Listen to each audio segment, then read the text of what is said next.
Hi there friends, I'm just going to talk to you today about how you start your sourdough exploration.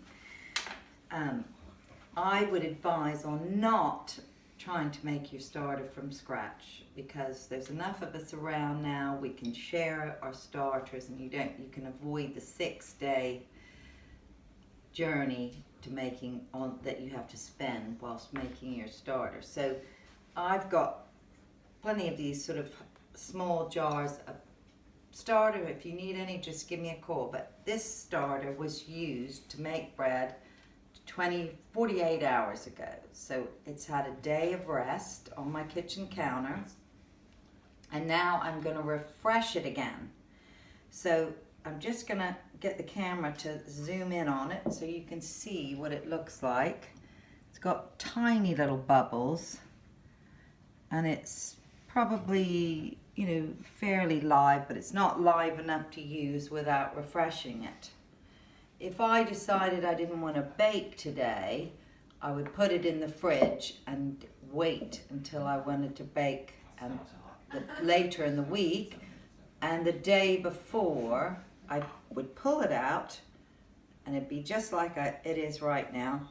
And if you smell it, it smells a bit sour, vinegary, kind of a sweet smelling scent because it's made with rye flour. And a lot of people have asked me, can I use white flour? Yes, you can, but it's a little bit more problematic. So just keep your life stress-free and buy a bag of rye flour and it will last a long time if you're just using it for starters, and it's more fail-safe and it's healthier for you, etc. So I'm going to now refresh this starter by adding just under a half cup of still water, which I bought from the shop. It's chlorine free, so it's going to help activate the starter much quicker than if you use tap water.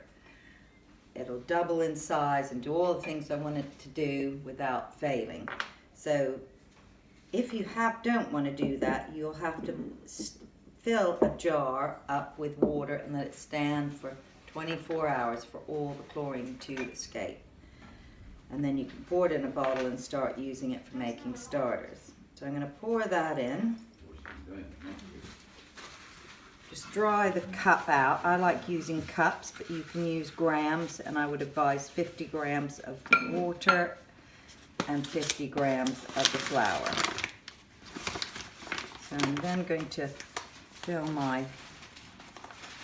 doesn't have to be really exact, but it helps if it's pretty equal.